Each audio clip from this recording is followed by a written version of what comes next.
देख रहे हैं पंचायत दिशा न्यूज। महात्मा गांधी पर टिप्पणी को लेकर कालीचरण महाराज को गुरुवार सुबह रायपुर पुलिस ने खजुराहो से गिरफ्तार किया था। मध्य प्रदेश से गिरफ्तारी पर इंटर स्टेट प्रोटोकॉल के उल्लंघन का हवाला देते हुए गृह मंत्री नरोत्तम मिश्रा ने आपत्ति दर्ज कराई है। मिश्रा का कहना है कि छत्तीसगढ़ सरकार नोटिस लेकर भी बुला सकती थी, आने से पहले ना ही सही गिरफ्तारी करने पर मध्य प्रदेश पुलिस को जानकारी तो देती। मिश्रा ने मध्य प्रदेश डीजीपी को छत्तीसगढ़ डीजीपी से पूरे तरीके पर विरोध दर्ज कराने के साथ ही स्पष्टीकरण मांगने के निर्देश दिए हैं। इधर छत्तीसगढ़ के मुख्यमंत्री भूपेश बघेल ने इसे सही ठहराते हुए नरोत्तम मिश्रा पर पलटवार किया है। नरोत्तम मिश्र जी को ने आपत्ति दर्ज की है, तो सबसे पहले बात बताया नरोत्तम मिश्र जी कि जो महात्मा गांधी जो सत्य और अहिंसा को लेकर पूरी दुनिया में संदेश दिया, मानवता का संदेश दिया, समरसता का, सर्वोदय का, और उसको गाली देने वाले को गिरफ्तार किया गया, तो क्या वो इस जो महात्मा गांधी गाली देने वाले गिरफ्तार किया गया उसे खुश हैं या नाराज हैं? पहले सवाल। दूसरी बात यह है प्रक्रिया के पूरी तरह पालन किया गया है, उसके परिवार वालों को, उसके वकील को सूचना दे दी गई है। 24 घंटे के अंदर में न्यायालय में प्रस्तुत कर दिया जाएगा। बजट पूर्व सभी राज्यों के वित्त मंत्रियों की बैठक आयोजित की, जिसमें विभिन्न राज्य के मुख्यमंत्री, उप मुख्यमंत्री, लेफ्टिनेंट गवर्नर और वित्त मंत्री उपस्थित हुए। अभी बैठक चल रही है। छत्तीसगढ़ को पहले बोलने का अवसर मिला। सबसे पहली बात यह है कि देश में 14% से अधिक वृद्धि हुई है महंगाई में। दूसरी बात यह है कि 8% बेरोजगारी दर बढ़ा है।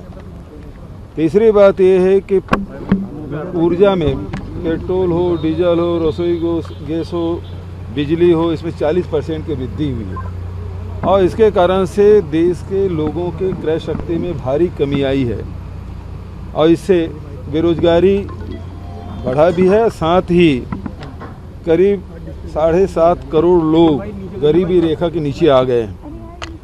ऐसे में मैंने सुझाव दिया कि पूरे देश के किसानों के जो उपज है उसे एमएसपी में खरीदने की व्यवस्था हो। दूसरी बात है जो मनरेगा में मजदूरों को जो दर मिलता है और श्रम आयुक्त के जो दर है उसमें भारी अंतर है और उससे श्रम आयुक्त की जो दर है उस दर पे मजदूरी भुगतान किया जाए तो लोगों के क्रय शक्ति बढ़ेगी, मजदूरों के, किसानों के। इससे व्यापार भी बढ़ेगा और दूसरा उद्योग के पहिए भी चलेंगे। छत्तीसगढ़ के संदर्भ में मैंने मांग की है कि 18-19, 19-20 और 20-21 में जो केंद्रीय कर से लगभग 13,089 करोड़ रुपया हमको कम मिला है उसे दे दिया जाए। दूसरी बात यह है सुप्रीम कोर्ट के आदेश पर 294 रुपये प्रति टन कोयले में पेनाल्टी की गई थी, जिसका भारत सरकार के पास 4,140 करोड़ रुपया भारत सरकार के पास जमा है, जो राज्य का हिस्सा है उसे दे दिया जाए। तीसरा, हमारे यहाँ नक्सली समस्या है और नक्सली समस्या प्रदेश और राज्य दोनों का होता है और इसलिए अभी तक के राज्य इसमें 15,000 करोड़ रुपये खर्च कर चुके हैं, उसको राज्य को दिया जाए। और साथ ही हमारे यहाँ जो मध्य प्रदेश में अमरकंटक में जो आदिवासी यूनिवर्सिटी है उसका एक कैंपस बस्तर में खोला जाए।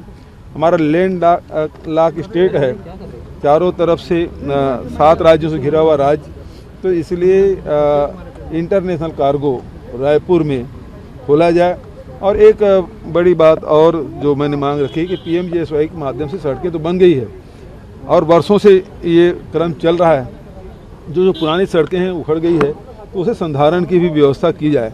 और इसके अतिरिक्त जो सबसे महत्वपूर्ण है और सभी राज्य जो उत्पादक राज्य है जिसके बारे में चिंतित हैं, जून 2022 तक के GST में, क्योंकि राज्य टैक्स लगाने का जो अधिकार है उसे केंद्र सरकार ने GST के माध्यम से वो सारे अधिकार ले लिए हैं और जो उत्पादक राज्य हैं उसको बहुत भारी नुकसान हो रहा है।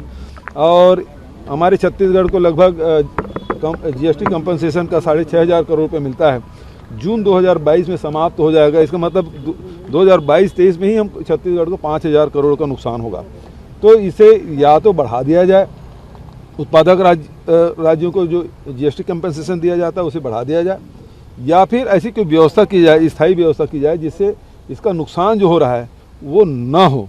और इस मामले में सभी जो उत्पादक राज्य हैं मेरी बात से सहमत हैं और मैं समझता हूं कि भारत सरकार इसमें कुछ निर्णय लेगी, अन्यथा औद्योगिकरण को हतोत्साहित